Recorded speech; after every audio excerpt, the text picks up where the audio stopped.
අයුබෝවන් කොහොමද ඔයාලට ඔන්න සෑහෙන දවසකින් පස්සේ අදත් අපි එකතු වෙලා ඉන්නේ රසවත් හරවත් වීඩියෝ එකත් එක්ක.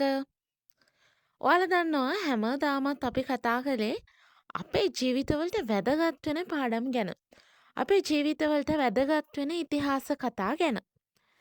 ඔන්න ඒ අතරේ අද අපි කතා කරන්න යනවා අද කාලයත් එක්ක ගෑනු ළමයෙක් විදිහට ගෑනු ළමයෙක්ගේ ජීවිතය ගැන. ඔව්. ඔයා හිතුවා හරි. අද අපි කතා කරන්න යන්නේ ගෑනු ළමයෙක්ගේ කම්ෆර්ටබල් සෝන් එක ගැන. ඒ කියන්නේ ගෑනු ළමයෙක්ගේ සුව පහසුම පරිසරය ගැන තමයි අද අපි කතා කරන්නේ. මේකට සමාජයෙන් එකතු වෙච්ච අත්දැකීම් එක්කම සමස්තයක් විදිහට හැම ගෑනු ළමයෙක්ගේම ජීවිත කතාව තමයි අද දවසේ අපි ඔයාලා වෙනුවෙන් අරගෙන ඇවිල්ලා තියෙන්නේ. හරි එහෙනම් ඔන්න වැඩි කතා නැතුව අපි යමු අපේ වීඩියෝ එක පැත්තට. හරි ආදරෙන් මතක් කරනවා ඔයාලා තාමත් අපේ channel එක subscribe කරලා නැත්නම් channel එක subscribe කරලම වීඩියෝ එකත් එක්ක එකතු වෙන්න. ගෑනු ළමයෙක් කියන්නෙම මන් දන්න විදිහට අම්මෙක්ට තාත්තෙක්ට මේ ලෝකේ ලබන්න පුළුවන් උතුම්ම වස්තුව. මං පුතාලට වරදක් කියනවා නෙමෙයි. හැබැයි ගෑනු ළමයෙක් තරම් ආදරේ කියන දේ තේරුම් ගත්ත අම්මට තාත්තට තියෙන ආදරේ තේරුම් ගත්ත කෙනෙක් මං එක්ක සසඳලා තමයි මම මේ කියන්නේ මං දැකලා නැහැ. පුතෙක්ට අම්මා තාත්තා දැනෙන්නේ කොහොමද? එයා ඒකට දක්වන ප්‍රතිචාරය කොහොමද කියලා අපි බලමු. පුතෙක්ට අම්මෙක්ගේ තාත්තෙක්ගේ ආදරේ දැනෙනවා. හැබැයි එයාලා ප්‍රතිචාර දක්වන්න හරි හොරයි. එයාලා ප්‍රතිචාර දක්වන්න හරි ලැජ්ජයි. හැබැයි දුවෙක් කියන්නේ එහෙම නෙමෙයි. දුවෙක් කියන්නේ අම්මට තාත්තට මෙතනදී අපි විශේෂයෙන්ම මතක් කරන්න ඕන තාත්තට. තාත්තට හරි ආදරේ තියෙන හරිම ආදරණීය චරිතයක් තමයි දුවලා කියන්නේ. ඒත් අපි දැන් කතා කරන්න යන්නේ අම්මලා තාත්තලා දෙමව්පියෝ දරුවෝ අතර තියෙන මේ ආදරය ගැන නෙවෙයිනේ. ඉතින් මාතෘකාවෙන් පිට නොයා අපි කතා කරමු ගෑනු දරුවෙක් ගැන. ගෑනු දරුවෙක් කියන්නේ ඉපදිච්ච දවසේ ඉඳන්ම වේදනා ගොඩක් අරගෙන මේ ලෝකයට ආපු කෙනෙක්. ජීවිතේ කොච්චරනම් බාධක ඉස්සරහට එයිද කියලා නොදැන ජීවිතේ හරි ආසාවෙන් hina වෙන්න වෙරදරන කෙනෙක් තමයි පුංචි දෝනියෙක් කියන්නේ පුංචි දුවෙක් කියන්නේ. ඉපදිලා මාස 2-3 යනකොටම අර සිනිදු කන්පෙති විදලා ලස්සන කරාමු දාලා හැඩ බැලුවට ඒ වේදනාව විඳින්නේ දුවලා විතරයි. ඉතින් එතන ඉඳන්ම ටික කාලයක් වැඩි වියදපත් වුණාම ඒ දැනෙන මාසික උසප් වේදනා මේ හැමදේම දුවක් දරා ගන්නවා. ඒ පුංචි දුව එතනින් එහාට ගිහින් ජීවිතේ විවිධ දේවල් වලට හිතන්නේවත් නැති විදිහට මූණ දෙන්න සිද්ධ වෙනවා. අනේකයි දුවෙක්ට ජීවත් වෙන්න පුළුවන් හරි සාධාරණීය හරි විශ්වාසවන්ත බයක් සැකක් නැති සමාජයක් අපි හදන්න ඕන. මේ ලෝකෙට ඉපදෙන මේ පුංචි ලේ කැටියා එතනින් එහාට ජීවිතේ මෙච්චර ප්‍රශ්න ගොඩක් එක්ක එනවා මතිවට සමාජයෙන් එල්ල වෙන තාඩන පීඩනත් එක්කත් මේ දරුවට දුක් විඳින්න සිද්ධ වෙනවා. අන්න ඒක වළක්වන්න අපිට හැකියාව තියෙනවා.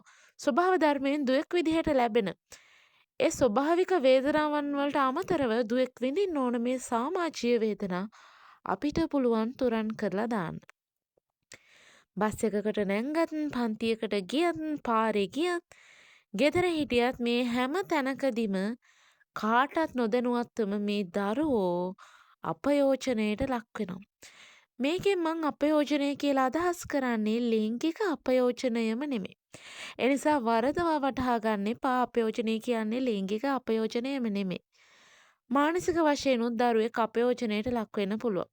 දරුවෙක්ගේ මානසික මට්ටම ඒ විදිහට පහත් කරලා දාන්න පුළුවන්. අන්න ඒ නිසා හැම විදිහෙන්ම දුවෙක්ට සුරක්ෂිත ලෝකයක් බිහි කරන එක මං හිතන්නේ අපේ වගකීමක්. අනිත් එක තමයි ගෑනු ළමයෙක් වුණාම එක නීතිනේ. ඔයා මෙහෙම අඳින්න අම්මලාට ලැජ්ජ කරන්න එපා. මෙන්න මේ විදිහට අඳින්න.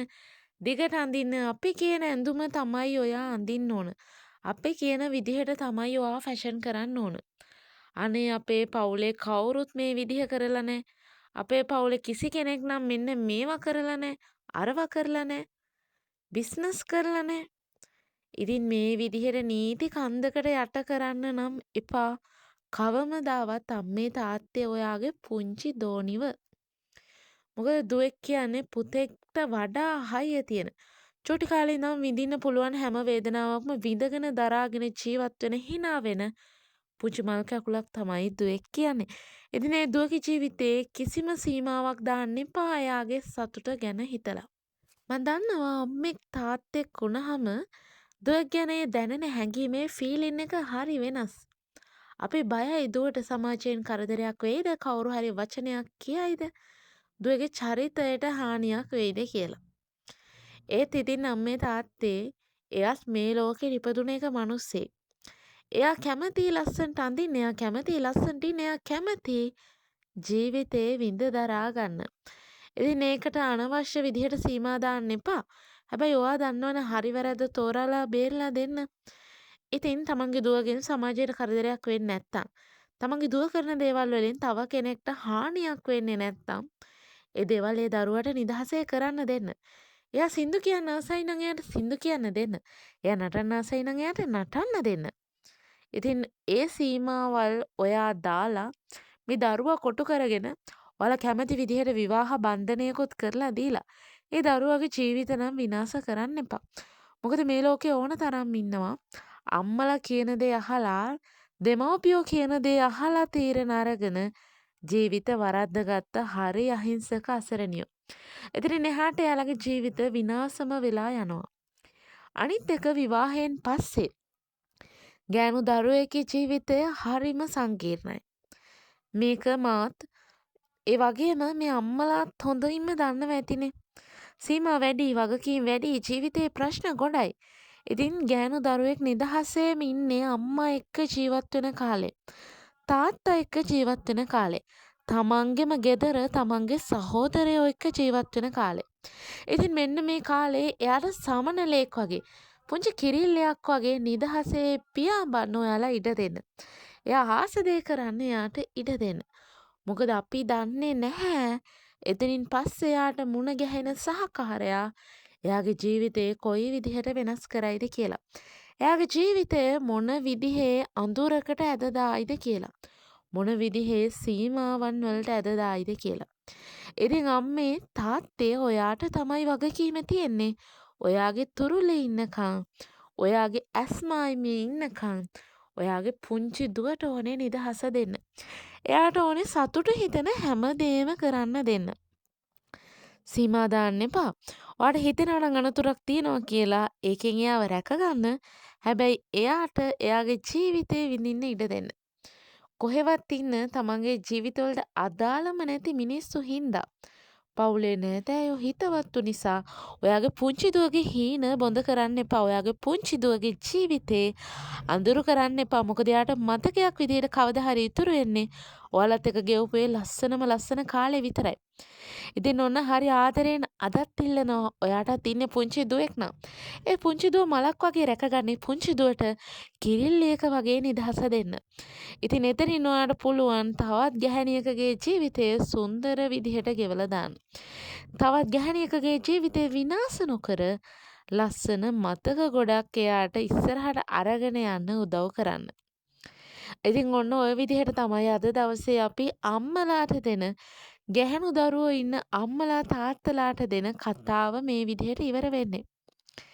ඉතින් ආයෙමත් මතක් කරනවා දුවෙක් කියන්නේ පවුලකට මැණිකක්.